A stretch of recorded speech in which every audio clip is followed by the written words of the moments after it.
Você sempre ouviu que os anjos caídos foram punidos por Deus, que foram acorrentados nas profundezas da terra e lançados no abismo eterno, mas ninguém te perguntou sobre elas, sobre as mulheres que se uniram a esses seres, que geraram filhos que sacudiram a terra, que viram o mundo desmoronar ao seu redor. Pare tudo o que você está fazendo agora e preste muita atenção, porque o livro de Enoque e os textos mais antigos da humanidade revelam o que realmente aconteceu com as esposas dos 59 anjos caídos, e o papel de Miguel, o arcanjo, nesse julgamento é algo que as igrejas nunca tiveram coragem de te contar. Você está no Verdade Não Contada Oficial. Aqui revelamos as histórias sombrias da Bíblia e dos textos antigos que as igrejas nunca contam. Prepare-se, a verdade vem agora. Para entender o destino dessas mulheres, precisamos voltar ao começo de tudo. O livro de Enoque, capítulo 6, descreve um evento aterrorizante. 200 seres celestiais, chamados vigilantes, olharam para as filhas dos homens e as desejaram, e tomaram uma decisão que jamais poderia ser desfeita. Eles desceram sobre o Monte Hermon, fizeram um pacto entre si e juraram: vamos tomar mulheres dentre os filhos dos homens e gerar filhos delas. Mas quem eram essas mulheres? Eram filhas de Adão, seres humanos comuns. Mulheres que viviam no mundo antes do dilúvio, um mundo que, segundo o próprio texto de Enoque, já estava mergulhado em corrupção, e elas foram seduzidas. Não apenas fisicamente, mas espiritualmente. Os vigilantes as ensinaram encantamentos, feitiçaria, corte de raízes e o uso de plantas para manipular e enfeitiçar. Eles revelaram segredos do céu que nunca deveriam chegar aos ouvidos humanos. Essas mulheres foram iniciadas em um conhecimento proibido, e então elas engravidaram. O que nasceu dessas uniões não era humano, não era anjo, era algo que o mundo nunca havia visto e que nunca deveria ter existido. Os 63 nefilins, os gigantes. O livro de Enoque descreve que eles cresceram e se tornaram seres de tamanho e força impossíveis, e então começaram a consumir. Primeiro consumiram os alimentos dos homens, depois os animais. E quando não havia mais nada, voltaram-se contra os próprios seres humanos. Mas aqui está o que ninguém te conta. Essas mulheres que deram à luz os gigantes, elas foram as primeiras vítimas de seus próprios filhos. O texto é brutal. Os nefilins devoraram a carne dos homens, beberam o sangue, e as mulheres que os geraram não foram poupadas da violência que inundou o mundo. Elas viram suas famílias destruídas. Viram o sangue derramado por criaturas que saíram de seus próprios ventres. Imagine carregar isso. O grito dessas mulheres e de toda a humanidade subiu até o céu, e Deus ouviu.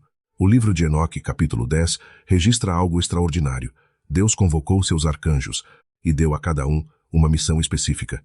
Rafael foi enviado para prender Azazel, um dos líderes dos vigilantes mãos e pés, e jogá-lo no deserto das trevas. Gabriel foi enviado para destruir os filhos dos vigilantes, os gigantes, fazendo-os se voltar uns contra os outros até o aniquilamento total. E então chegou a vez de Miguel. A Deus disse a Miguel: anuncia a Sem-Jazá e a todos os seus companheiros que se uniram às mulheres para se corromperem com elas em toda a sua impureza. O veredicto era claro.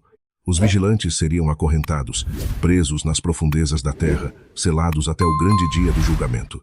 Mas e as mulheres? O texto não deixa passar em branco. O livro de Enoque, capítulo 15, revela algo que vai te deixar sem fôlego. Deus fala diretamente sobre o destino espiritual das mulheres que se uniram aos vigilantes. E a palavra usada é precisa. Elas foram corrompidas na impureza. Mas aqui está o que é ainda mais perturbador. Os filhos que nasceram dessas uniões, os nefilins, quando eram mortos no plano físico, seus espíritos não iam para o mesmo lugar que os espíritos humanos. Eles não ascendiam, eles não desciam para o reino dos mortos da forma comum. Eles ficavam vagando. O texto diz: os espíritos dos gigantes, que são como nuvens, afligirão, corromperão, cairão, lutarão e se lançarão sobre a terra, causando tristeza. Esses espíritos não tinham lugar no universo, eram híbridos, nem anjo, nem humano, e condenados a vagar pela terra até o julgamento final, e as mulheres que os geraram. O texto de Enoque indica que elas, ao serem iniciadas nos segredos proibidos pelos vigilantes, ficaram espiritualmente marcadas, contaminadas por um conhecimento que não era para o ser humano possuir. A tradição dos textos apócrifos mais antigos descreve que algumas dessas mulheres se tornaram seres de natureza intermediária, presas entre o mundo dos vivos e o mundo das sombras. Miguel cumpriu seu papel.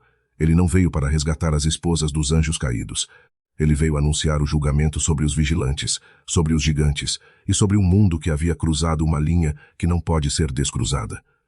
A mensagem de Miguel era simples e devastadora. O que foi unido de forma proibida será separado de forma permanente. Então você precisa parar e se perguntar: por que as igrejas nunca falam sobre essas mulheres? Por que o destino delas foi apagado das narrativas oficiais? Porque a resposta levanta perguntas que o sistema religioso não sabe responder. Se seres celestiais podiam se unir a humanos e gerar uma raça de destruidores, o que isso diz sobre a natureza do mal no nosso mundo? Se os espíritos dos nefilins vagam pela terra, o que exatamente está por trás de tanta corrupção, violência e depravação que vemos hoje? E se Miguel foi enviado para selar os vigilantes, mas os espíritos de seus filhos ainda estão soltos, o que isso significa para nós, agora? Quem conhece a origem do mal ganha poder para reconhecê-lo, para resistir, para escolher melhor e viver com consciência plena. Ative o sininho e venha comigo, porque a verdade não pode mais ser contada pela metade. Agora é com você. Comente aqui embaixo com toda a sinceridade. Você acredita que o destino das esposas dos anjos caídos ainda ecoa no mundo espiritual de hoje? Ou elas simplesmente morreram e esse capítulo foi encerrado?